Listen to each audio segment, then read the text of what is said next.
मेरे पास आए थे एक, उनका क्या था मतलब वो छोटी ही थी तब उनकी मदर की डेथ हो गई थी, उनके फादर ने दूसरी शादी कर ली। जो दूसरी मदर थी उन्होंने इतना मतलब नहीं दिया बेटी को, इतना ऑब्वियसली शादी कर दी, बट एक होता है ना कि बस फॉर्मेलिटी पूरी की, और शायद कुछ उनकी माँ का सामान भी था, जैसे ज्वेलरी वगैरह होता है ना, माँ की तो निशानी होती है कि मेरी माँ की है, तो कुछ उनकी ज्वेलरी वगैरह भी थी, वो भी नहीं दी उनकी बेटी को, शादी कर दी। होता है, अब वो मेंटालिटी थी उनकी ऐसी, ऐसे हो गया। अभी जो उनकी दूसरी मम्मी थी, उनकी जो बेटी थी वो तंग रहने लगी, बीमार रहती है बहुत कुछ। उसका पहले छोटी सी एक उसके यहाँ पे गर्दन में छोटी सी ऐसे गांठ मिली, उसका ऑपरेशन हुआ तो उनका ब्रेन ट्यूमर निकल गया। वो मतलब वो ठीक ही नहीं हो रही है बच्ची, वो सब कुछ कर लिया उन्होंने, सारे डॉक्टर सब जगह घूम लिए हैं। तो लास्ट में वो मेरे पास आई, मतलब वो लड़की जिनकी मदर वो नहीं आई, जो उनकी स्टेप मदर थी वो आई मेरे पास, बुकिंग ली थी उन्होंने वो, तो कि मैम मेरी बेटी है, प्रॉब्लम्स है, ऐसे ऐसे है, क्यों है, ये ठीक नहीं हो रही है, हमें 6 महीने से ऊपर टाइम हो गया है, मतलब बचेगी कि नहीं, हमें सब जानना है। तो मैंने जब रिकॉर्ड्स ओपन किए ना, तो जो उनकी बेटी है, एक स्पिरिट दिखी। बेटी को ऐसे होता है ना कि जैसे हम किसी को, आपने देखा होगा ना, ऐसे पकड़ते पीछे से, ऐसे यहाँ से ऐसे पकड़ा हुआ स्पिरिट ने, बहुत गुस्से में, बहुत ज़्यादा, फीमेल स्पिरिट। तो फिर मैंने उससे पूछा, मैंने कहा तुम कौन हो? तो वो हरियाणा बैकग्राउंड से थी, तो उन्हें हरियाणवी में बोला कि मतलब मैं आपको हिंदी में बताती हूँ कि जिसने तेरे को भेजा है ना उससे ही पूछ। मैंने कहा ओके। तो फिर मैंने उनसे पूछा, मैंने कहा मुझे कोई ऐसी लेडी दिखी और ऐसे सलवार सूट ऐसे पहना हुआ था और अच्छी लंबी तगड़ी अच्छी थी। तो समझ गई। तो बोले, तो उन्होंने कहा कि हाँ मेरे पति की पहली पत्नी थी। मैंने कहा ओके। तो फिर मैंने उनसे पूछा रिकॉर्ड्स में, मैंने कहा आप चाहते क्या हो, क्यों तंग कर रहे हो बच्ची को? तो उन्होंने कहा कि वो रोने लगी, ऐसे होता है ना उसको, मतलब वो ऐसे हाथ मार के से रो रही है कि मेरे से पूछ है मैं कैसे कैसे अपनी बेटी को रोते हुए देख रही हूँ। ऐसा एक दिन नहीं गया जिस दिन मेरी बेटी रोई नहीं है। मतलब वो रो रही थी ना, मेरे आंसू बह रहे थे। रीडिंग में मेरे साथ ये होता है, जब भी कोई स्पिरिट दुखी होती है ना, रो रही होती है, तो पता नहीं, मुझे नहीं पता चलता है, बट मेरे कपड़े गीले हो रखे होते हैं रो रो के। तो वो रो रही, मुझसे पूछ कि मेरी बेटी जब रोती है ना, मुझे याद करती है तो मेरे साथ मुझे कैसा लगता है। एक दिन ऐसा नहीं गया जिस दिन मेरी बेटी ने ये नहीं कहा है कि माँ क्यों चली गई। तो मैंने कहा पर आपकी बेटी के साथ ऐसा क्या हो रहा है? बोल रही है इससे पूछ कि इसने क्या मेरी बेटी को क्या दिया है और क्या किया है। तो फिर मैंने कहा आपने वो ऐसे से बोल रही हैं। तो उन्होंने कहा हाँ इसकी बेटी की शादी कर दी और क्या चाहिए। मैंने कहा ये भी बहुत ही मतलब समझ नहीं आ रहा कहानी चाहते क्या हो। फिर मैंने उनसे पूछा, मैंने कहा आप चलो अब देखो स्टेप मदर ऐसी ही होती है, अब आप क्या चाहते हो? उन्होंने कहा पहली बात तो शादी के बाद इसने मेरी बेटी को वापस कभी बुलाया नहीं है, 3 साल हो गए शादी को, आज तक मेरी बेटी 3 साल में एक बार भी मायके नहीं आई है। अच्छा हाँ सारी अपडेट है एक तरीके से, उनको सब पता है। सब माँ होती है ना, वो बहुत नजर रखती है, माँ नहीं जाती है। बट मैम वैसे कहते हैं कि मोक्ष तो मिल ही जाता है, ऐसे कहते हैं, नहीं, मतलब मोक्ष नहीं, सॉरी, मतलब मुक्ति मिल जाती है 13 दिन बाद तो, लेकिन फिर अगर पर ये अनटाइमली डेथ की बात कर रहे हो आप? नहीं या ये क्या होता है ना, जैसे जब तक स्पिरिट नहीं चाहेगी ना कि मुझे ऊपर जाना है, मुझे मुक्ति लेनी है, कोई नहीं कर सकता। अगर वो टाइम पे डेथ हुई है तो भी? हाँ जब तक वो नहीं अगर रिचुअल जैसे कहते हैं फैमिली वाले ढंग हाँ से जैसे कर, पिंडदान और ये सब करते हैं तो उनकी एनर्जी रहती है जिससे हम बात करते हैं, फिर वो स्पिरिट चली गई है। लेकिन अगर पिंडदान नहीं हुआ है, सब नहीं करते हैं, सब पिंडदान नहीं करते हैं, ऐसे केस भी मेरे पास आए हैं जो पिंडदान करते ही नहीं है, सिर्फ एक फॉर्मेलिटी से करते हैं कि अस्थियां बहा दी हैं ठीक है। वो उनके फिर उनकी चलती है हुकूमत की हमारी मर्जी है मुक्ति लेनी है कि नहीं लेनी है, या फिर वो कहीं ना कहीं हो रहे होते हैं। हाँ ठीक है, उन्होंने बोला कि ये 3 साल से वापस 3 साल से मेरी बेटी को एक बार भी नहीं बुलाया है। दूसरा जो मेरी चीज़ें थी, मैं नहीं कह रही हूँ कि तुम मेरी बेटी की शादी में इतना लगाओ, पर जो मेरी चीज़ें थी वो तो मेरी बेटी को देनी चाहिए थी ना। तो मैंने कहा क्या क्या था आपका सामान? उन्होंने बताया कि मेरा सोने का नेकलेस था, मेरी चांदी की पायल जो भारी वाली होती है, हो सकता है पुरानी उनकी हो, कि मेरा ये था, और एक उनकी ड्रेस जैसे हरियाणवी ट्रेडिशनल ड्रेस होती है ना, दामन, मेरा दामन रखा है। ये तीनों चीज़ मेरी बेटी को दो तो मैं इसको छोड़ूं, वरना तो इसको तो मैं लेके जाऊंगी। क्लियर बोल दिया उन्होंने। मेरी बेटी खुश नहीं है तो तुम्हारी बेटी कैसे खुश रह सकती है? हाँ उसने क्लियरली बोला ये। फिर मैंने उनको बताया, मैंने कहा ऐसे ऐसे। पहले तो उन्होंने मना कर दिया, बोलती हाँ पजेब है वो तो मैं दे दूंगी, पायल, और दामन है वो तो पड़ा हुआ है वो भी दे दूंगी। मतलब मैं सोच रही, मैंने कहा जब इतना ही हल्का लग रहा था तो दे ही देते ना। फिर बोल रहे हैं कि नेकलेस वेकलेस नहीं है सोने का कुछ। मैंने कहा पक्का नहीं है? कहते नहीं है। मैंने वो बोली अब भी रात नहीं कटने दूंगी अगर इसने हाँ नहीं भरी तो, इसकी बेटी की। जैसे ये धमकी दी ना, फिर बोलती है हाँ रखा है। फिर एक्सेप्ट कर लिया कि हाँ है, रखा है। मैंने कहा आप दे दो अगर आपको अपनी बेटी का चाहिए, क्योंकि वो क्लियरली बोल रही है मेरी बेटी के ये दे दो और उसका बुलाओ। मैं ये नहीं कह रही उसको हर रोज़ बुलाओ, बट जो एक होता है ना बेटी का मायके आप थोड़ा सा आदर सम्मान मिले वो करो। मैं मुक्त हो जाऊंगी, मैं अपनी बेटी को रोते हुए नहीं देख सकती हूँ बस। तो फीमेल स्पिरिट्स भी होती हैं। अच्छा। बट मैम जब आप कह रहे हो कि मैंने पहले रिकॉर्ड्स में बात करी फिर मैं सामने बात करी, तो जो वीडियो कॉल पे होता है वो आप ऐसे ही बात करते हो? ऐसे ही। वो सुन रहे होते हैं, मतलब वो वीडियो कॉल पे सुन रहे होते हैं, आप वहाँ बात कर रहे हो? हाँ, वो सब उनको सब सुन रहा होता है, क्योंकि हाँ मैं जैसे ध्यान में मतलब एक बार तो बंद करती हूँ ना, तो वहाँ चली गई। फिर जैसे मैं आँख खोलती हूँ फिर मैं जो सामने उसको बताना, क्योंकि मैं अगर बीच में इंटरेक्ट नहीं करूँगी ना तो उनको समझ नहीं आएगा हो क्या गया। बट आप अगर स्पिरिट से बात कर रहे हो, जैसे उन्होंने बोला कि ये कहने कि इनके पास नेकलेस है, हाँ बोल वरना रात हराम कर दूंगी, तो वो आपकी और उन स्पिरिट की कन्वर्सेशन कैसे वो बिलीव कर रहे हैं, कैसे कर रहे हैं बिलीव? वो मतलब उनको सुनाई दे रहा है वो सब कुछ? नहीं, उनको जो स्पिरिट बोल रही है वो नहीं सुनेगा। तो बिलीव कैसे कर रहे हैं फिर? वो बिलीव ऑब्वियसली करेंगे। आप ये बताओ ना, मैंने उनको ये बता दिया कि देखो मुझे क्या पता कि पायल रखी है, नेकलेस है और क्या क्या रखा है। मैं तो और भी बोल देती, मैं तो डायमंड भी बोल देती, पर मुझे पता क्या है, मुझे नहीं पता ना दामन भी रखा है। वो बता रही हैं और मुझे नहीं पता कि स्टेप मदर भी है और उनकी बेटी को बुलाया ही नहीं है। उन्होंने बताया कि 3 साल, मुझे नहीं पता 3 साल हुए उनकी बेटी की शादी को। उन्होंने कहा 3 साल में आज तक मेरी बेटी एक बार नहीं आई है। मैम कुछ और एक्सपीरियंस आपके, मतलब जैसे फैमिली वाले भी पूछते रहते हैं या कुछ ऐसा कि आप कभी कभी दिक्कत में भी आ जाते हो ना कि मैं बताऊं ना बताऊं या क्या करूं? हाँ, ये या होता है। कुछ ये मेरे अपने हैं, कैसे बोलूं, या कुछ यकीन नहीं करेंगे तो नहीं, कैसे? यकीन वाले भी हैं और फैमिली वाले भी आ जाते हैं। मैं आपको एक यकीन वाला बताती हूँ, जहाँ वो क्वेश्चन कर रहे थे कि हम कैसे माने कि ये जो बता रही हैं वो सच। हाँ। एक आए थे, काफ़ी अच्छी पोस्ट पे थे वो, तो उनका जो बेटा था ना उसकी डेथ हो गई थी। हाँ, तो काफ़ी यंग एज में ही हो गई थी। तो उनकी मम्मी ने स्लॉट बुक किया हुआ था, तो उनकी मदर आई, वो आते ही वीडियो कॉल में मतलब, तो मैंने पूछा, तो वो पहले तो इमोशनल होगी कि मुझे मेरे बेटे से बात करनी है। मैंने कहा अच्छा, और मेरे बेटे की अभी मतलब 1 साल ही हुआ है, वो एक्सपायर हो गया और बात करनी है। मैंने कहा ठीक है। मैंने जो प्रोसेस होता है, मैंने उनकी स्पिरिट को बुलाया पूरा ऐसे, तो वो मतलब मैंने आपको बताया था ना, कुछ स्पिरिट बहुत जल्दी आ जाते हैं। वो बहुत जल्दी, सिर्फ एक बार नाम लिया और वो ऐसे एकदम दिख गई। मैंने उनको बताया कि ऐसा ऐसा दिख रहा है आपका बेटा, क्या यही है? तो उन्होंने कहा हाँ ये मेरा बेटा है। उनके फादर बोले हम कैसे माने ये मैंने कहा, पहले आंटी ने बोला कि हाँ मेरा बेटा है, तो मैंने स्पिरिट से परमिशन मतलब उनसे कहा कि तुम ये हो। उन्होंने भी कहा कि हाँ मैं ही हूँ इनका बेटा, मतलब मैंने उनको अलाउ कर दिया। जैसे स्टार्ट हुआ उनके फादर, मतलब वो कैमरे मेरे वीडियो कॉल में मेरे सामने नहीं आ रहे, बट ऐसा होता है ना साइड में बैठ के कि हम कैसे माने, हमारा ही बेटा आया है, अब मुझे सुन तो रहा है। तो आंटी इतनी इमोशनल और वो बिल्कुल एक होता है ना माँ वाला टच दे रही थी, एंड वो थोड़े से ज़्यादा ही लॉजिकल थिंकिंग लगा रहे थे। हाँ, हम कैसे मान ले। तो अब वो चुप हो गई। तो मैंने कहा ठीक है, मतलब अगर क्वेश्चन आ रहा है तो मैंने उनसे स्पिरिट से पूछा, मैंने कहा आपसे आपके पेरेंट्स क्वेश्चन कर रहे हैं कि आप ही उनके बेटे हो, प्रूफ दो आप ही आए हो। तो बेटे ने 2 मिनट ली, मैं ऑब्वियसली मैं उसमें थी, देख रही थी मैं। उसने बोला कि मेरे पेरेंट्स को बताओ, मैं एक साइकिल चलाता था, रेड कलर की साइकिल थी, जो मैंने सबसे मतलब जिसे कहते हैं ना अच्छे से रगड़ी है साइकिल, और मैं हाथ खोल के साइकिल छोड़ के चलाते थे ना बच्चे से, मैंने ऐसे छोड़ के साइकिल चलाता था, मेरी मम्मी को बताओ। मैंने कहा ठीक है।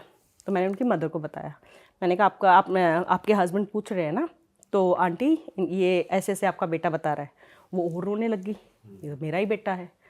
फिर उनका क्वेश्चन, अच्छा तो उनको अभी वो है, मतलब होता है ना दिमाग एक्स्ट्रा ही चल रहा है। वो सोच रहे हैं बहुत बच्चे होते हैं जो करते हैं। हाँ, मतलब मैंने जानती हूँ क्या सोच रहे थे।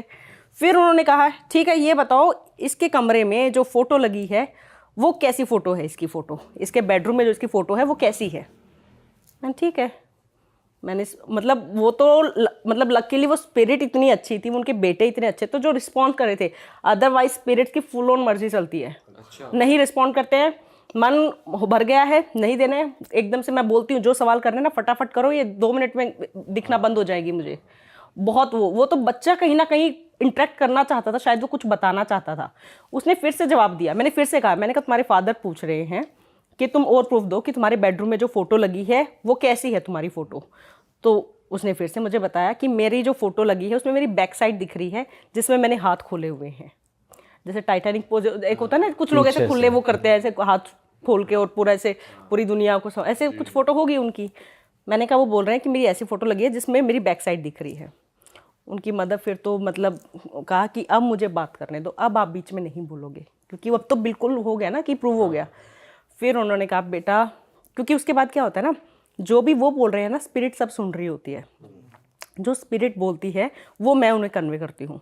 तो मैंने कहा आप जो बोल रहे हैं ना, आपका बेटा आपको सुन रहा है। तो उन्होंने कहा बेटा तू क्यों चला गया, मतलब बीमार ही हुआ था ना, पर ये एकदम से कैसे खबर आई रात को कि है ही नहीं, ये ऐसा क्या हुआ रात को।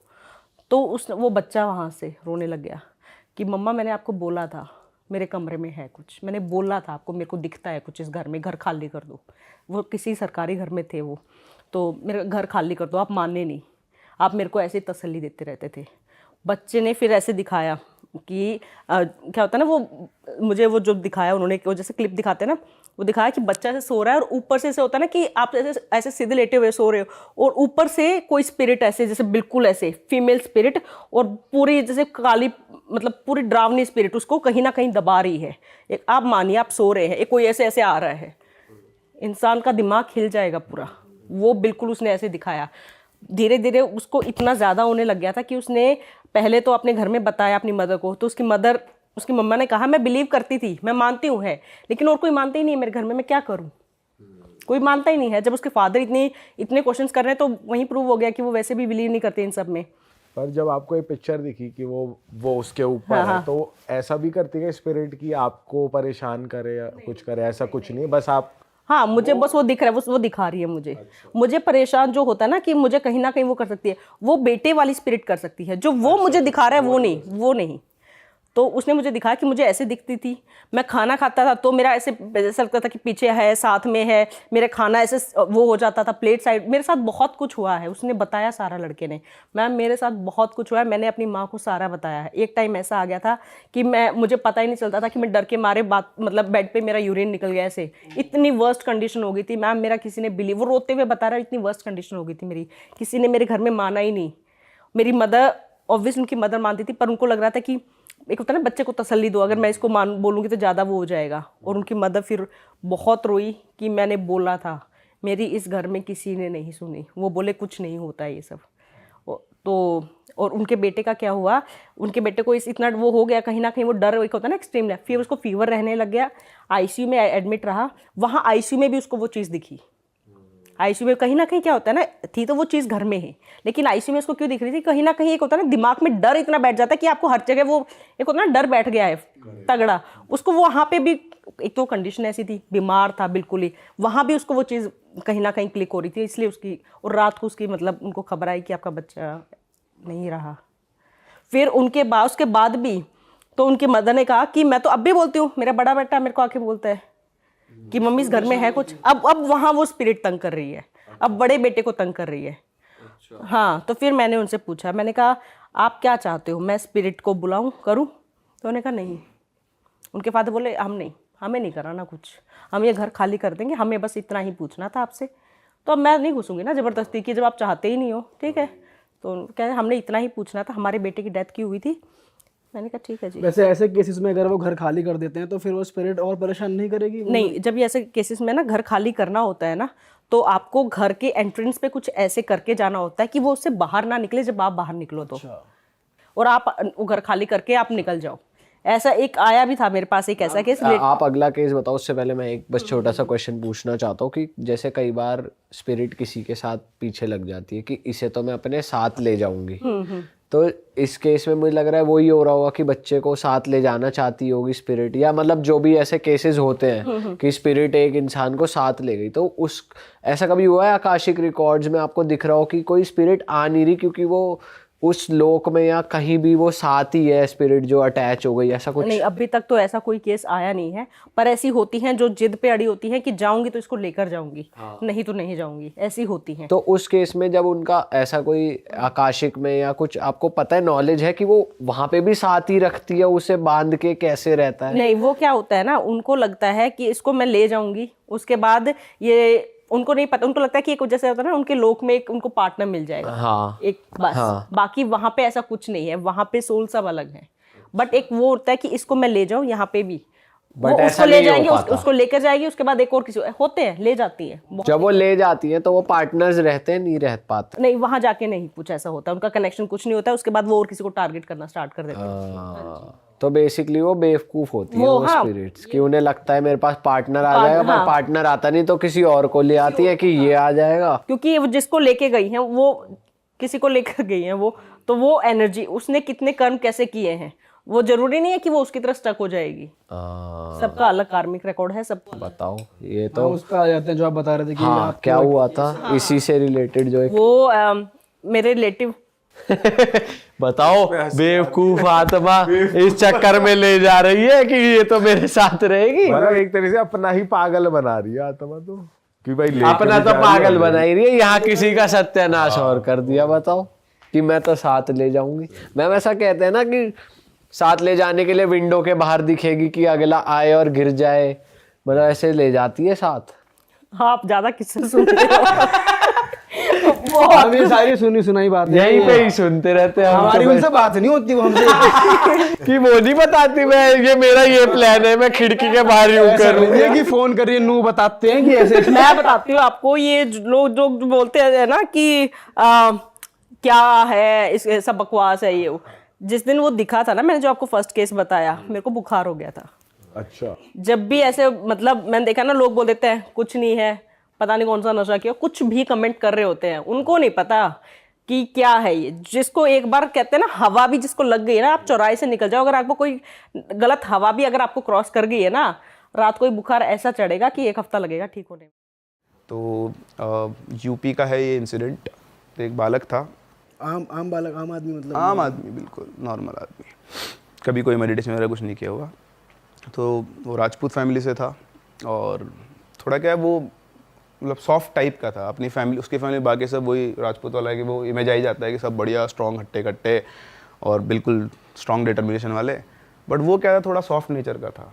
उसके पूरे जोर चिल्ला दे तो रोने लग जाए, और बिल्कुल आप उसको घर की लड़की बोलते थे सब लोग। बाकी तो बिल्कुल दब्बू सा चुपचाप अपने काम में लगा रहता था, किसी से ज़्यादा बात नहीं करना। तो सब उसके मज़े लिया करते। होता है घर में एक ऐसा बच्चा होता है, तो सबसे वो चलता था। एक दिन उसके पापा ने उसको बोल दिया, साले तू तो लड़का लगता ही नहीं, इससे ज़्यादा तो लड़की हो जाता। तो उसको दिल पे लग गई ये बात। अब उसके साथ कोई खेलता है, उसका एक ही दोस्त था, उसका नाम था रॉकी। तो वो और ये और रॉकी दोनों साथ में रहा करते थे, बचपन से ही साथ में थे। तो ऐसे चलता रहा, 10th क्लास में पहुंचा। 11th क्लास में इसको एक लड़की मिली, उसका नाम था निकिता। तो उससे इसकी कैसे बातचीत हो गई, फ्रेंडशिप हो गई, दोनों का रिलेशन चल गया। फिर ये रॉकी और ये दोनों कानपुर शिफ्ट हो गए अपनी तैयारी करने के लिए, कोचिंग वगैरह के लिए, और वो लड़की कहीं और शिफ्ट हो गई। तो इनका रिलेशनशिप थोड़ा डगमगा गया। फिर थोड़े टाइम के बाद बिल्कुल ख़त्म हो गया। तो पहले तो क्या इसको वो लग गया था कि चलो अब घर वाले तो नहीं, पर ये है, इसने बहुत मतलब ऐसे लगा 1.5 साल इनका रिलेशन चला था ठीक ठाक। तो बड़ा खुश था, ये खुश रहता था, बहुत दिन भर बातें किया करते थे, मिला करते थे। तो इसके लिए सहारा बन गई थी वो। तो जैसे ही वो गई, ये फिर से टूट गया। अब पढ़ाई वढ़ाई इससे हो नहीं रही थी, कुछ भी नहीं हो रहा था। तो इसने क्या ऐसे ही ये अपनी वही बोलते हैं ना, अकेलेपन को दूर करने के लिए ढूंढ रहा था नेट पे तरीके अलग अलग। तो उसको कहीं से कर्ण पिशाचिनी के बारे में पता चला, और जैसे उसको डिटेल्स पता लगी, उसको लगा कि यार this is the right one. मेरे अकेलेपन का सहारा ये हो सकती है, क्योंकि मुझसे दुनिया में और तो कोई प्यार नहीं करता, कोई बात नहीं करता। वो अपने सेल्फ उसके अंदर चला गया कि मतलब मैं तो बर्बाद हूँ। ठीक है, आदमी खुद ही परसेप्शन में आता है कि मुझसे कोई ना कोई बात करता, मेरा दोस्त है, घर वाले भी मुझे प्यार नहीं करते। कम्युनिकेशन गैप होता है। अगर ये चीज़ अपने घर वालों से बात करके खुल के बोल देता, तो शायद जो कुछ होने वाला वो होता ही नहीं। ठीक है, अब उसको इंटरेस्ट आ गया। अब उसको इंटरेस्ट आया तो उसने ढूंढना, रिसर्च करना शुरू किया, डार्क वेब से, इधर से उधर से टूटी फूटी इन्फॉर्मेशन कहीं ना कहीं से उसने निकाली। फिर उसने कोशिश की करने की। तो उसको जो प्रोसेस पता लगा था उसमें उसको पेजेस के ऊपर कुछ श्लोक थे वो लिखे थे उसने, उनको उच्चारण करना होता था और साथ साथ में ऐसे खून के छींटे मारने होते थे, तो खुद के ही खून के छींटे मारने होते थे और साथ में थोड़ा थोड़ा अल्कोहल, उसके ऐसे कुछ प्रोसेस था। तो उसने किया। अच्छा, रहते ये रूम में, अलग अलग रूम में रहते थे, इसका अपना रूम था। तो ये प्रोसेस इसने स्टार्ट किया, इसको कुछ मिला नहीं, कुछ हुआ नहीं, कोई सिद्ध विद्ध कुछ नहीं, कुछ दिखी ना कुछ नहीं है, लेकिन इसको वहाँ से पीने की आदत पड़ गई। अच्छा, इसकी जो फैमिली बैकग्राउंड है तो बढ़िया पॉलिटिशियन, पैसे वाले लोग थे, कोई दिक्कत नहीं है। तो इसने लिखा भी था मुझे कि मेरा 1 महीने का विस्की का बिल था 87,000 रुपीज़। उसने खुद ही आपको स्टोरी भेजी है? ओके। पूरे तेरी 87,000 रुपये 1 महीने का। ऐसी कौन सी और कितनी बोतलें पी गया? बिल्कुल पेटी की पेटी ला रहे हैं। बॉटल्स तो ही निपटारा होगा, सोचो ना आप वो। पेक्कड़ बन गया पूरा दबा कर। हाँ। पता नहीं क्या इन्वोक हुआ उसके अंदर, पहले नहीं पीता था, पर वो शायद डिप्रेशन, अकेलापन, उसको उसने सारा समझ लिया, होता ही है। अब हुआ, कब तक झेल लेगा शरीर, तो ये भाई साहब हो गए बीमार। तो एक दिन जो इसका दोस्त था वो इससे मिलने आया, तो इससे मिलने आया तो देखा कि वो पलंग पे पड़ा हुआ है, उसकी हालत ही नहीं, बिल्कुल ऐसे काल आँखों पे डार्क सर्किल हो गए, बिल्कुल सूख गया है। और उसने उसको उठाया, देखा तो बेहोश पड़ा हुआ है, तो उसको उठा के हॉस्पिटल लेकर गया। रूम की हालत उसने देख ही ली थी। फिर हॉस्पिटल लेकर गया, हॉस्पिटल दिखाया डॉक्टर को, तो डॉक्टर ने बोला कि इसको तो डेंगू है और इसके लीवर के अंदर 4th कैटेगरी का इन्फ्लेमेशन है। बोले तो एडमिट होएगा, आईसीयू में रहेगा और उसके पता नहीं बचेगा भी नहीं बचेगा। तो उसने फटाफट से घर वालों को फ़ोन कर दिया। अब घर वालों को फ़ोन करते हुए याद है कि उसका कमरा तो पूरा फैला पड़ा है। तो वो गए, तो आप उसको फ़ोन करके इसको एडमिट कराया। बोले अब इसके फादर वगैरह आ रहे हैं, आप इसका ध्यान रखो। रूम पे गया, अच्छे दोस्त की तरह पूरा रूम साफ़ किया, सब कुछ मैनेज किया, क्योंकि आएंगे तो इसी के रूम पे। तो ऐसे अरेंज किया, फिर वापस आ गया, अंकल आंटी को बताया, फिर सब कुछ हुआ। 23 दिन तक वो एडमिट रहा, जिसमें से 11 दिन वो आईसीयू में था और बाकी के दिन नॉर्मल में। फिर करके शिफ्ट हुआ, फिर उसको घर पे ले गए। छोड़ पढ़ाई वढ़ाई भी, तो तबीयत ख़राब हो रही है। तो जब हो गए ले गए इसको, तो इधर से ये जो था रॉकी, ये भी पहुंचा घर पे उसके।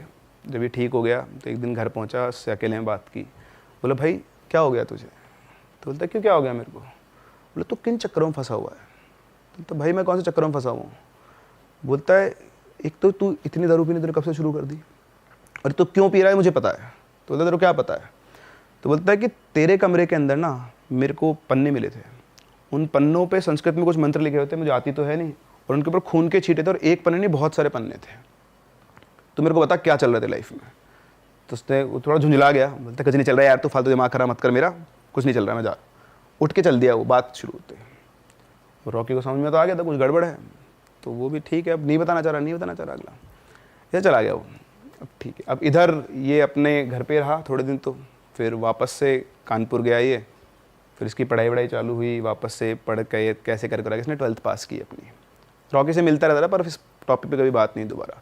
फिर 12th पास करने के बाद अभी वापस अपने घर पे आया और इसने डिसाइड किया कि अब कुछ नहीं करना पढ़ाई वढ़ाई, अब एक ही काम करना है, कर्ण पिशाचिनी को बुलाना है।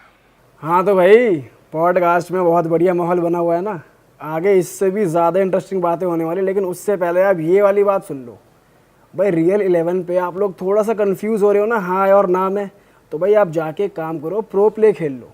यहाँ पर भी आपको मैच के अराउंड बहुत इजी क्वेश्चन के आंसर देने और आप जीत सकते हो लाखों। और सबसे बढ़िया चीज़ इसकी ये है कि आप यहाँ पे अपने हिसाब से स्लॉट और अमाउंट सेट कर सकते हो, यानी कि जितना भी आपकी धनराशि आप जीतने वाले हो आपको वहाँ पहले ही दिख जाएगी, और जो दिखेगी वही आपको मिलेगी विदाउट एनी डिडक्शंस। ठीक है, समझ गए ना? तो जल्दी जाओ डाउनलोड कर लो, रियल 11 का लिंक नीचे डिस्क्रिप्शन में है। चलो अब पॉडकास्ट आगे बढ़ाते हैं, पूरा देखना है एंड तक। चलो फिर से वो आई नहीं थी ना, पहली बार उसने ट्राई किया तो आई नहीं, तो उसको लगा कि पहली बार में तो नहीं आई, मतलब मेरा प्रोसेस गलत है। तो पहले उसने ये काम किया कि मैं जीव जंजाल से फ्री होता हूँ ताकि कोई मुझे रोकने टोकने वाला ना हो। अब वो आ गया, इनके घर के 3rd फ्लोर के ऊपर रूम था इसका, वो रूम में आया और उसने शुरू की रिसर्च, कहाँ पे क्या मिलेगा क्या नहीं मिलेगा। डार्क वेब पे जहाँ उसको मौका मिलता बात करता, तांत्रिकों के पास गया, ढूंढे अलग अलग लोगों से, गुरु से, सबको पता कर करा के वो पूरा प्रोसेस सीख सिखा के आया और बोला अब तो मैं करके रहूँगा। तो इसने वैसे अब स्टार्ट की अपनी साधना, रोज़ कमरे में बैठता रात के टाइम और पूरा जो प्रोसेस होता उसको वो करता था। तो 1 दिन 2 दिन 3 दिन 4 दिन चलता रहा। अच्छा, जब इसका जो लास्ट डे होने वाला था उस दिन बाई चांस दिवाली थी। तो दीपावली पे क्या होता है कि भाई सभी लोग जाते मिलने। तो इनके घर वाले कि यार हम लोग वहाँ सुबह बोले कि आज हम अपने पेरेंटल हाउस चलेंगे, तो उसने बोला कि नहीं मेरे को नहीं जाना, मैं तो यहीं रहूँगा, मेरे को नहीं जाना, मेरे को पसंद नहीं कि मैं वहाँ जाऊँगा सब मुझको वापस से टॉर्चर करते हैं, मेंटल टॉर्चर होता है मेरा, और मैं नहीं जाऊँगा। तो उनको पता था कि मेंटली वैसे अनस्टेबल है, रहने दो उसको यहीं। तो उनको चल ठीक है, क्योंकि सब कुछ नॉर्मल चल रहा था, तो उसे कोई हरकतें नहीं थी। तो बोला चल ठीक है तू यहीं रह और कोई दिक्कत नहीं। तो चले गए। अच्छा शाम को दिवाली का टाइम था, तो रॉकी आया, घर पे आया तो घर तो बंद था। उसने बहुत बार बेल बजाई, बेल खोली नहीं किसी ने, गेट नहीं खोला। तो उसने अंकल को फ़ोन किया कि अंकल मैं ऐसे आया हुआ हूँ और आप लोग कहाँ हो? तो बोले बेटा हम तो यहाँ आ गए। बोले अच्छा मुझे पता ही नहीं था, मैं तो मिलने आया था उससे, उसका नाम रवि था, तो रवि से मिलने आया था। तो बोलते कि बेटा रवि तो घर पे ही है, तू मिल ले। बोलता अंकल मैं तो पिछले आधे पौन घंटे से घंटी बजा रहा हूँ, कोई गेट खोल ही नहीं रहा है। तो बोलता यार उसको तो घर ही छोड़ के आया था, तू चेक कर। तो अब वो फ़ोन रखा उसने, तो उनका जो घर था वो पास पास अटैच वाले घर थे। तो दूसरा एक और लड़का रहता था उसके पास में पीछे घर पे, उसका दोस्त है, तीनों कॉमन फ्रेंड थे। तो उसी घर पे गए, बोले यार ऐसी सी बात है। तो बोले अपन तेरे छत पे से चलते हैं। तो वो छत पे से गए। छत पे इतना सा गैप था, सिर्फ इतना सा, जिस पे से वो लड़का रोज़ कूद, मतलब इतना क्या थोड़ा और बड़ा मान लो, वो लड़का रोज़ कूद के आराम से करता ही था। तो कूद के चला गया नीचे। नीचे जाके देखा तो उसका गेट खुला हुआ था। तो गेट खुला हुआ था, अंदर ऐसे दिए जल रहे थे, लाइट वाइट सब बंद थी। जाके देखा तो पलंग के ऊपर आधे पलंग पे वो उसकी बॉडी थी और आधे पे लटका हुआ था नीचे, ऐसे पूरा नंगा पड़ा हुआ था। उसके हाथ में ब्लेड से बहुत सारे कट लगे हुए थे, नीचे कुछ बना हुआ था और उसके अंदर ब्लड से बिखरा हुआ था। तो आए, वही पन्नों पे वो मंत्र वगैरह कुछ लिखे हुए थे ऐसे करके। तो आए, आके उसको उठाया तो बिल्कुल ऐसे अधमरी सी हालत में था कि बेहोश सा था, बिल्कुल अजीब सा हो रखा था। तो उन्होंने उसको उठाया कि क्या हो गया तेरे को, क्या कर रहा है तू ये सब? तो थोड़ा सा शक पा गया, पर बिल्कुल नशे की दवाई दे दी हो किसी ने। उसकी आँख ऐसे खुले और कुछ नहीं। तो उसको इतना दिख रहा था कि ये लोग कुछ साफ कर रहे हैं। और जो लड़का था ना पीछे रहता था, वो पन्ने उठा के उसने वो पन्ने वहीं के वहीं जलाना शुरू कर दिए। और जैसे उसने जलाना शुरू किए उसको गुस्सा आना शुरू हुआ, तो वो हिम्मत नहीं थी उसकी उठने की। तो जला दिए उसने, जला जुलू के वो उसको लिटाया, थोड़ा उसको साफ वाफ किया बढ़िया से, देखा कि हाँ सीरियस नहीं है, नशे में है, क्योंकि विस्की पी ली उसने बहुत सारी। तो उसको लिटा के वो चले गए। अच्छा इधर से रॉकी तो गया अपना गेट खोले और वो अपनी छत पे से गया वापस। तो जैसे वो छत पे चढ़ के वो कूदने लगा उस गैप को, उसी गैप के अंदर कूद गया वो, मतलब गिर गया वो। जो उसने 1000 टाइम्स क्रॉस किया हुआ है वो गैप, वो एज इट उस गैप में गिरा, उसका पैर फ्रैक्चर हो गया, जो कभी मतलब था ही नहीं कि उसमें वो गिर सकता है। तो ठीक है गिर गया, हो गया, टूट गया। फिर रॉकी को पता लगा, उसको भी संभाल के आया। फिर इसने तो बातचीत ही करना बंद कर दिया सारे लड़के ने। तो इधर रॉकी सुबह आया, इससे बोला, तो रॉकी बोला मेरे को ना कल के बारे में कोई बात नहीं करनी, अगर तू इसलिए आया ना तू मत आ, भाग यहाँ से, मैं तेरे से इस बारे में कोई बात नहीं करूँगा कि कल क्या हुआ था। भगा दिया उसको। अब ईगो तो ईगो ही होता है, वो भी चला गया, भाड़ में जा, मेरे को क्या फ़र्क पड़ रहा है, तेरे जो करना है कर। ठीक है। अब इस दिन से मतलब नेक्स्ट डे से उसको ये फील होने लग गया था कि मेरे आसपास कुछ है। हाँ दिखता कुछ नहीं था, सुनाई कुछ नहीं आता, फुसफुसाहट आती थी हल्की फुल्की, समझ में कुछ नहीं आता था, लेकिन उसकी खाने पीने की इच्छा बढ़ गई। मतलब नॉनवेज मीट बढ़िया खाता था वो, वैसे चलता था उनके घर में, तो कोई दिक्कत नहीं थी। एल्कोहल का तो आपको पता ही शुरू से चल रहा था। 1 दिन 2 दिन 4 दिन 5 दिन 10 दिन के बाद तो उसको शैडो दिखने लग गई है कि एक शैडो घूम रही है, और उसे प्रॉपर लगता है किसी ने उसका यहाँ पे हाथ, यहाँ से सिर पकड़ा और कान में कोई कुछ कहने की कोशिश करा, फुसफुसा रहा है, समझ में कुछ नहीं आता था। तो धीरे धीरे मैनिफेस्टेशन हुआ। अच्छा जब उसको वो शैडो दिखना शुरू हुआ तो उसको फर्स्ट डे से ऑनवर्ड्स उसको सपनों में ऐसा लगता था कि उसका इंटरकोर्स कर रहा है, उसको वो फील होता था प्रॉपर। सो ये प्रोसेस शुरू हो गया। अब जैसा उसने बताया मैं वैसा एग्जैक्टली सेम वो बता रहा हूँ कि जो क्या क्या चल रहा था उसके साथ। तो कान के अंदर उसको आवाज़ आना शुरू हुई, धीरे धीरे वो आवाज़ आना क्लियर भी हुई, मतलब अब उसको भाषा समझ में आने लग गई थी धीरे धीरे धीरे धीरे। मैंने मैनिफेस्टेशन चल रहा था, तो शायद 20 25 30 दिन ऐसे कुछ हुए होंगे। अब उसको भी मज़ा आ रहा था, धीरे धीरे वो समझने लग गया वो क्या बात कह रही है, क्या कर रही है। तो अब वो खुश हो गया था कि अब इस बार आई एम सक्सेसफुल, आ चुकी है वो, और ही वॉज वेरी हैप्पी। तो चलता रहा सब कुछ बढ़िया से। उसको किसी के बारे में कुछ पता करना है, कोई भी बात करनी है, सब वो बता देती थी उसको, और वो उसको अपनी जो उसको चाहिए वो उसको उसके सप्लाई मिलती रहती थी। रॉ मीट खाने लग गया था वो, रॉ मीट, कच्चा, वाला पकाने की ज़रूरत ही नहीं है, सीधा कच्चा मीट खाना शुरू कर दिया था उसने। सो हुआ क्या कि एक दिन की बात है, उसकी मदर आई उसके पास। तो उसकी मदर आके बोलती है, उसको बहुत दिनों से वो उससे बोलना भी चाह रही थी, उसका प्यार से उसके पास बैठती है, उसको गले लगा बोलती है कि बेटा तेरी क्या हालत कर ली तूने, कुछ खाता पीता भी नहीं है और तू ऐसा कैसा हो रहा है, किसी से बोलता नहीं है, वो घबरा ऐसा रहता है। तो उसने गले लगाया तो अब उसके मन में रिग्रेट आ गया। अब रिग्रेट आ गया तो उसका रेजिस्टेंस क्रिएट होना शुरू हो गया। अब वो रेजिस्टेंस झेल नहीं सकती, वो तो बहुत ईगोइस्टिक एंटिटी। तो जैसे उसका रेजिस्टेंस आया, अब उसने उसको हॉन्टिंग करना शुरू किया उसको, मतलब अब जो अब तक जिसको वो सुख समझ रहा था, उसके लिए वो दुख बन चुका था। अब वो चाहता था कि ये चली जाए। अच्छा, मीनवाइल एक और इंसिडेंट हुआ इसके थोड़े दिनों बाद ही, इसके पापा का भी एक्सीडेंट हो गया। अच्छे खासे चलते चलते, बढ़िया गाड़ी चलाते थे, स्कॉर्पियो थी, वो चलते चलते पलट गई और मरते मरते वो बचे। पर आपने कहा था कि ये औरतों को ही करती है। वो तो सबको दूर करेगी जो आपके पास आएगा।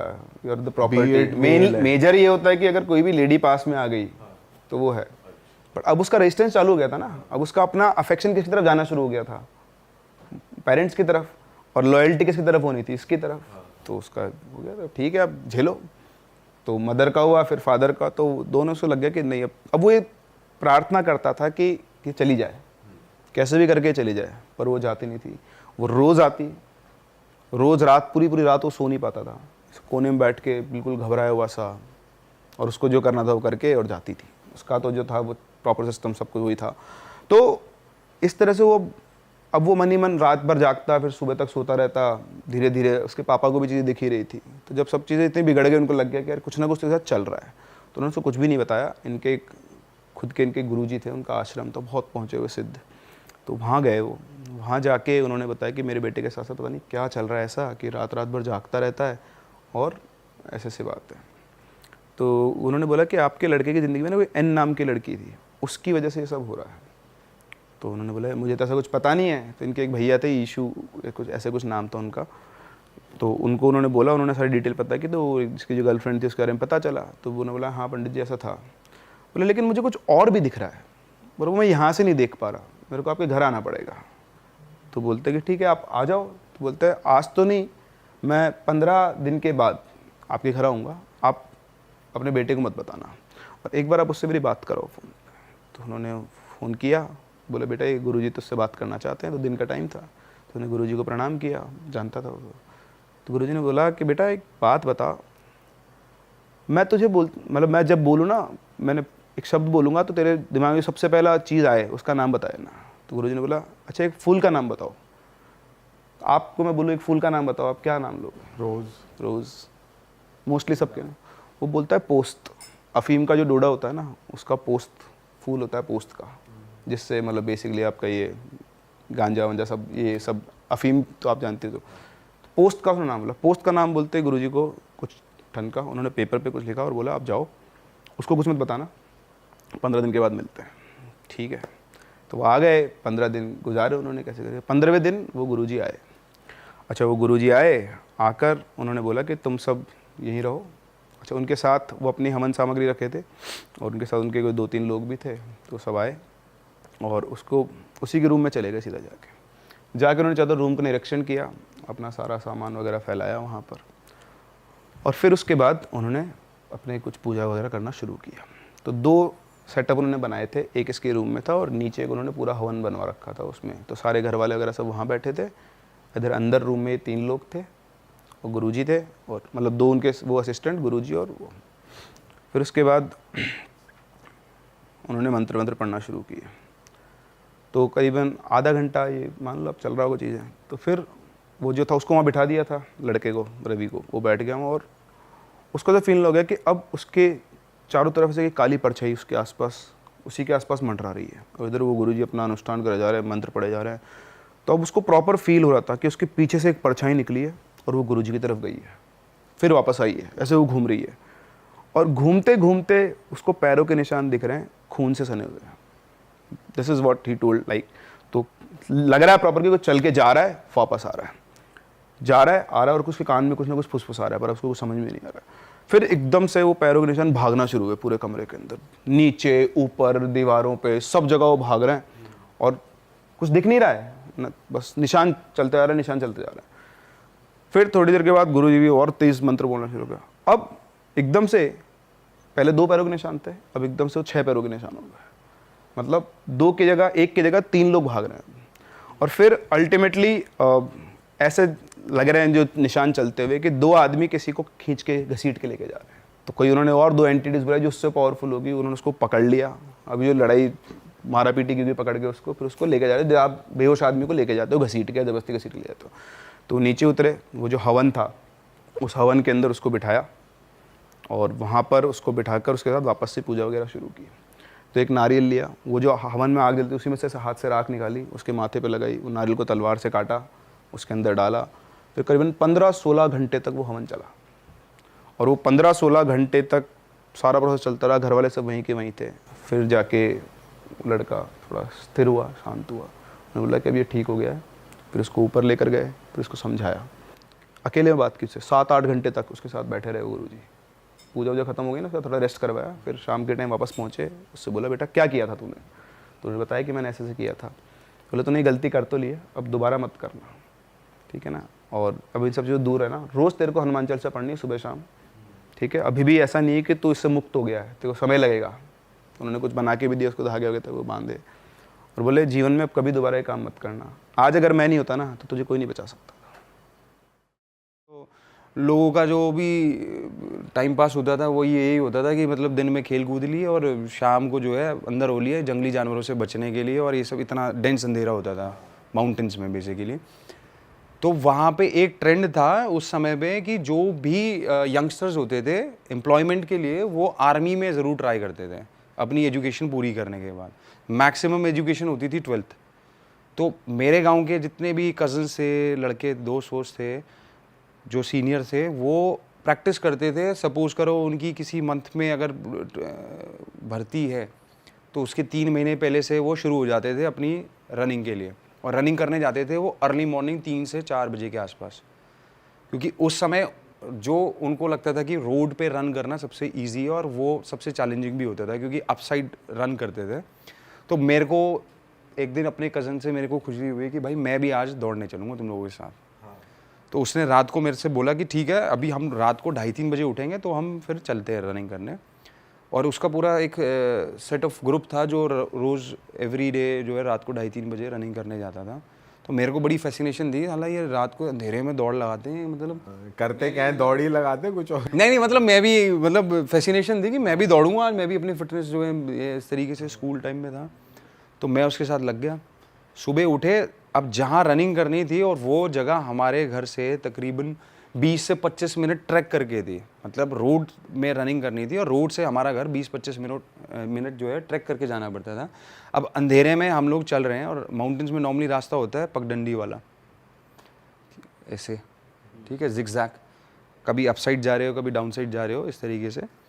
तो वहाँ पे आप ऐसे नहीं जा सकते जैसे हम सिटीज़ में जा रहे हैं ना, ग्रुप बना के कंधे पे हाथ डाल के, एक बंदा आगे चल रहा है, दूसरा उसके पीछे चल रहा है, तीसरा उसके पीछे चल रहा है, लाइन बना के चलते थे। तो इतना अंधेरा था, पहले तो मेरी वैसी फटी पड़ी थी कि अंधेरा देख के, तो मैं उसके सिर्फ पैरों को देख के चल रहा था अंधेरे में कि जहाँ जहाँ वो पैर जा रहे हैं मैं भी वहाँ जाऊँगा, ऐसे ऐसे करके। अब 20 मिनट तक उसके पीछे पीछे चलना है। तो हमारे विलेज में एक स्ट्रेच ऐसा आता है जो छोटा सा सूखा हुआ झरना है वहाँ पे, जो बेसिकली बारिश के टाइम पे पानी आता है उसमें, अदरवाइज़ वो सूखा रहता है। तो वो बिल्कुल अंधेरा होता है, मतलब अंधेरा मतलब कहने का मतलब कि वहाँ इतने ज़्यादा डेंस ट्रीज़ हैं कि वो आपको ऐसा लगेगा कि आप किसी गुफा के अंदर से होते हुए जा रहे हो। तो वो जब वो स्ट्रेच आता है तो इतना साइलेंस होता है क्योंकि वो सिर्फ वहाँ पे सूखा हुआ झरना है और कुछ नहीं है। तो मैं उसको जब वो स्ट्रेच पे पहुँचे हम, तो मेरे को कुछ एक एक्सपीरियंस हुआ उस समय जो मैंने उस समय के लिए इग्नोर करा सबसे पहले, बट नोटिस मैंने किया उस चीज़ को।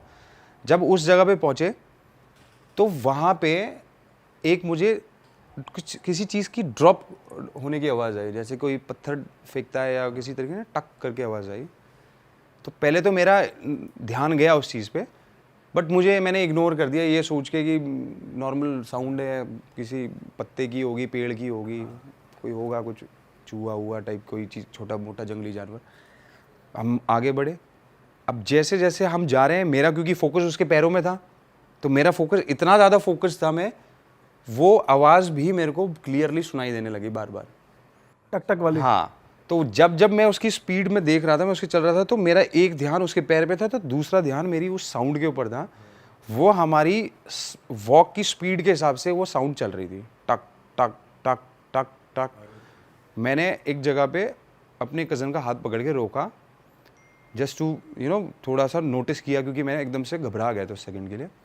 तो उसने मुझे देख के एकदम से उसने देखा मेरे को और उसने मुझे इग्नोर करा, उसने बोला चलो, और वो उस समय के लिए वो आवाज़ रुक गई।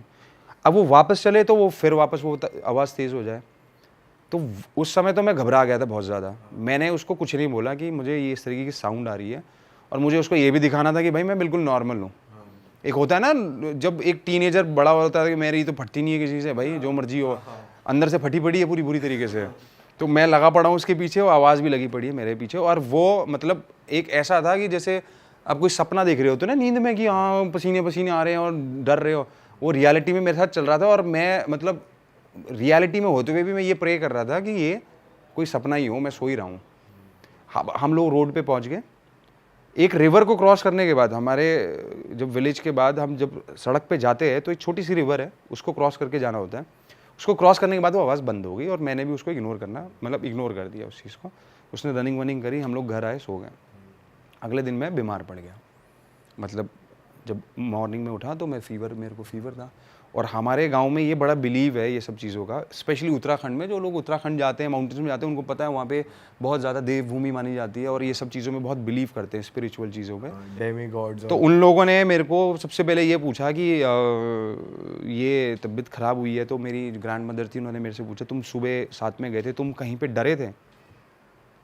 तो मैं मतलब उनको कुछ बोला नहीं। मैंने कहा डरा था मतलब? तो उन्होंने मेरे से कहा तुम सुबह रनिंग करने गए, तुम जहाँ भी गए सुबह, तुम कहाँ गए थे सुबह? मैंने कहा मैं तो दौड़ लगाने गया था उनके साथ, कज़न के साथ अपने। तो वहाँ पे डॉक्टर से पहले, सबसे पहले इन सब चीज़ों को, अपने फोर फादर्स को याद करते हैं, जो लोकल गॉड्स होते हैं, देवी देवता होते हैं, उनको याद करते हैं, भभूति लगाते हैं। तो वो भभूति ला के एक कोई लेडी थी, वो शुरू हो गई ऐसे ऐसे करके। मतलब उन्हें पता चल गया कि उन्होंने रियलाइज़ कर लिया और उन्होंने मुझे बताया नहीं ये सब चीज़ें कि ऐसा कुछ हुआ है। अब मैं क्योंकि छोटा था, मैंने ये सब चीज़ों को बस एक्सपीरियंस कर रहा था और इसीलिए मैं इन चीज़ों को उस दिन के बाद से, अब मेरी ग्रैंड मदर कर रही हैं और एक ओल्ड लेडी आई, उन्होंने किसी को बुलाया और वो जो है बेसिकली हमारे हर गांव के एक अपने मंदिर होते हैं जहाँ पे पूरे गांव वाले साथ में जाके मतलब दिया विया जलाते हैं, जो लोकल गॉड्स होते हैं हमारे। वहाँ पे एक हवन चलता है बेसिकली, वहाँ की राख ला के वो शुरू हो गए ऐसे ऐसे करके कुछ मेस्मराइज और कुछ वो बोलने लगे।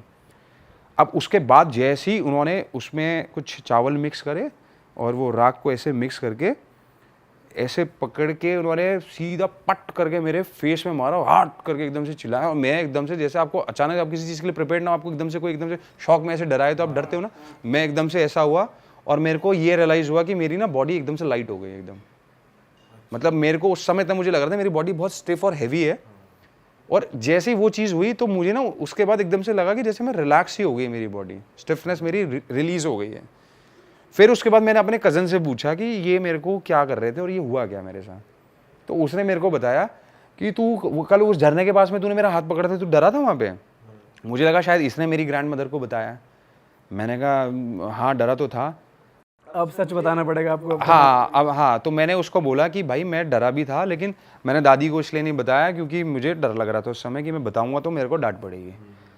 और तूने बताया दादी को? कह रहा नहीं मैंने कुछ नहीं बताया, बस उनको पता था कि हम लोग सुबह गए हैं ऐसे ऐसे, तो उन्होंने इसलिए पूछा तेरे से। और हमारे यहाँ पर ना ऐसा ऐसा होता है, एक चीज़ होती है, मैं तुझे बता देता हूँ। जिस जगह से हम गुजर रहे थे उस जगह पे बहुत साल पहले कोई न्यू बॉर्न बेबी था, डेथ हो गई थी उसकी at the time of birth. तो उसको वहाँ पे, क्योंकि हमारी हिंदुज़म में न्यू बॉर्न बेबी को मतलब जलाते नहीं है बेसिकली, उसको वो करते हैं, बरी करते हैं, तो वो उसको वहाँ पे दफना दिया था। और ऐसा बिलीव है कि वो बच्चे की रोने की आवाज़ आती थी पहले उस टाइम पे, जैसे कोई छोटा बच्चा रोता है, कई टाइम तक वो आवाज़ आती रही और एक टाइम तक वो आवाज़ हैवी होती चली गई। कहने का मतलब कि वो बच्चा बड़ा हो रहा है तो उसकी आवाज़ भी हैवी होती थी और बहुत ज़्यादा लोगों को वो फील भी होती थी, स्पेशली जब वो उस रास्ते से निकलते थे तो मोस्टली लोग उस रास्ते से अवॉइड करते जाना। तो मैंने कहा हम क्यों गए? तो उसने मुझे बताया कि वो सबसे ज़्यादा शॉर्टकट है उस जगह पे जाने का जहाँ मैंने रनिंग करनी होती है। तो वो जगह पे उसने मुझे बताया कि वहाँ पे वो जो बच्चा है एक टाइम तक वो रोता था, उसके बाद उसकी आवाज़ आनी बंद हो गई। अब ऐसा बिलीव है कि वो वहाँ से आने जाने वाले लोगों को तंग करता है। तो तेरे को कुछ आवाज़ आई थी वहाँ पे? तो मैंने उसको बताया कि मेरे को ना ऐसे टक टक टक टक करके आवाज़ आ रही थी और वो जब हम भाग रहे थे, मतलब जब हम जा रहे थे तेज़ी से, तो वो तेज़ होती हुई जा रही थी और वो नदी के क्रॉस नहीं हुई। तो बोला वो इसीलिए नहीं हुई क्रॉस क्योंकि हमारी जो विलेज की जो बाउंड्री है वो बेसिकली नदी तक ही है, वो दूसरे गांव जाएगा ही नहीं कभी, वो उसी एरिया में घूमता है और वो उसी एरिया से ही लोग जो आते जाते हैं उनको तंग करता है, परेशान करता है और उनको अपनी प्रेजेंस दिखाता है वहाँ पे। तो वो एक ऐसी चीज़ थी जो मेरे को पहली बार ऐसा एक्सपीरियंस हुआ और आज भी मैं उस जगह से जाता हूँ, उस जगह पे आज भी कोई घर नहीं बना है उस एरिया पे, उस जगह को कोई यूज़ नहीं करता है, बिल्कुल अबैंडन जैसा पड़ा हुआ है। और उस रास्ते से आप अभी भी जाओगे तो चाहे वो दिन हो चाहे रात हो, वहाँ पे इतनी साइलेंस होती है कि मतलब नॉर्मल आदमी भी वहाँ जाके घबरा जाए बिल्कुल, जो इन चीज़ों में बिलीव नहीं करता। और वहाँ पे मेरे अलावा जो मैंने उससे पूछा कि किसी और ने भी एक्सपीरियंस करा है, तो उसने मुझे बताया कि यहाँ पे कई बार लोगों को ऐसा एक्सपीरियंस होता है कि कोई रास्ते से जा रहा है या तो वो उसके ऊपर कोई पत्थर फेंक रहा है, और एक किसी के साथ ऐसा एक्सपीरियंस हुआ था कि जो हम जब बॉनफायर करते हैं, लकड़ी जलती है तो लास्ट में राख रह जाती है और कुछ शोले से बन जाते हैं उसकी लकड़ी के, तो उसको ऐसा रियलाइज हुआ था कि किसी ने उसके ऊपर वो फेंके वहाँ से। तो उस ऐसे विजुअल्स आए थे या क्या? उसने फील करा कि कुछ ऊपर से गिर रहा है, तो जब उसने ऊपर देखा तो उसको लगा कि ऊपर से ऐसे अंगारे गिर रहे हैं और उसने ऐसे अपने आप को बचाने की कोशिश करी, उसने देखा कुछ नहीं था वहाँ पे। और वहाँ पे कई बार ऐसा हुआ है जो जिन लोगों के साथ एक्सपीरियंस हुआ है उसके बाद वो बीमार पड़ जाते थे और एक टाइम के बाद वो फिर उसको जब हमारे जो गॉड हैं उनकी आप बभूति लगाते थे तो वो ठीक हो जाते थे। तो ये मेरा पर्सनल एक्सपीरियंस है। तब मैं चाइल्डहुड था, बड़ा होकर फिर मेरे को कई बार, अभी भी मेरे को कई बार डाउट होता है कि उसने मेरी दादी को बताया होगा और ये सब कहानी बना रहे हैं। लेकिन जैसे जैसे बड़े होते गए तो मैंने देखा कि वहाँ पर ना काफ़ी ज़्यादा इन सब चीज़ों का बिलीव है, तो वहाँ पे पूजा वूजा होती है और एक हमारे वहाँ पे जागर बोलते हैं बेसिकली, जहाँ पर आप एक उनका पर्टिकुलर म्यूज़िक चलाते हैं और थाली बजाते हैं और एक वो डमरू जैसा बजाते हैं जो शिव जी के पास होता है। उसके बाद वो गॉड को प्रेज़ करते हैं और वो गॉड की सोल जो है वो किसी की बॉडी में एंटर करती है और वो लोग नाचते हैं। और वो वहाँ के लोग जो है ना, सबसे पहले जो अपनी फैमिली की प्रॉब्लम होती है वो उनसे शेयर करते हैं और वो उनको उसका सोल्यूशन देते हैं कि आपके साथ कुछ भी प्रॉब्लम हो रही है तो उसका रीज़न क्या है, कि आपके कोई फोर फादर आपसे नाराज़ हैं या आपको कोई ऊपरी हवाएं हैं या आपके ऊपर कोई नेगेटिव वाइब्स हैं, कोई टोना टोटका कुछ इस तरीके से वो उनको हेल्प करते हैं। लाइव देखा है? ये मैंने कई बार देखा है लोगों को देखते हुए। इवन एक पहले मेरे को डाउट होता था कि ये सब चीज़ें सब ढकूसले हैं। मैंने एक चीज़ देखी थी, एक ऐसी लड़की जो सिर्फ हिंदी बोलती थी और उसकी बॉडी में जब वो एंटर हुए तो वो जो पहाड़ी लोकल लैंग्वेज होती है उस लड़की ने कभी नहीं बोली थी, वो बोल रही थी उसमें। और मैं बड़ा कंफ्यूज था ये कैसे बोल रही है, और बहुत ही फ्लुएंट थी उसकी बोल। लोकल लैंग्वेज जो होती है वहाँ की पहाड़ी लैंग्वेज, वो उसमें बात कर रही थी। मतलब जब उसकी सोल एंटर हुई और वो लोगों को उसमें जब बात कर रही थी तो वो देखने वाला सीन था। मतलब कि जिस हिसाब से वो जैसे बात कर रही थी, उसने बेसिकली वो एक्सपीरियंस ऐसा था कि एक फैमिली बैठी थी, उसने उस लड़की की, वो फैमिली पार्ट थी बेसिकली, वो गुजरात से आई थी और छोटी लड़की थी 11-12 साल की, उसकी तबीयत ख़राब रहती थी बहुत ज़्यादा। तो वो उस चीज़ के लिए उन्होंने वो पूजा करी, जागर करा, गॉड आए उसकी बॉडी में, जो लोकल गॉड हमारे गोलू देवता बोलते हैं हमारे वहाँ उनको, तो वो उसकी बॉडी में आए और उन्होंने एक चीज़ ऐसी बोली जो उनको खुद सेल्फ रियलाइज नहीं हुई। उन्होंने बोला कि आपकी फैमिली में ना आधे से ज़्यादा लोग जो हैं उनके बीच में मनमुटाव है और ये एक दूसरे के लिए कुछ ना कुछ गलत करते रहते हैं और इनका मन साफ नहीं है। तो वो कहता है कि ये कैसे पता चलेगा कि किसका मन, क्योंकि सब बोलते हैं कि मेरा मन साफ है। तो उसने बोला कि पानी लेके आओ और सब मुझे ग्लास में पानी ऑफर करेंगे। ठीक है। तो 10 लोगों में से उसने सिर्फ 2 लोगों का पानी पिया और बोला जिसका मैंने पानी पिया सिर्फ उन्हीं का मन साफ है और बाकी सबके दिल में खोट है। उसने क्लियर कर दिया बेसिकली, और जेन्युइनली वही चीज़ थी। और उसने उनको वॉर्न करा कि तुम ये चीज़ जो कर रहे हो बहुत गलत, तुम साले ठीक हो जाओ, तुम सुधर जाओ और तुम्हारे फोरफादर्स तुमको देख रहे हैं और जो तुम्हारे जो लाइफ में प्रॉब्लम्स है सिर्फ इसी वजह से है। अपने फोरफादर को प्रेज करो, उनको याद करो, उनकी ब्लेसिंग्स लो, पूजा करो।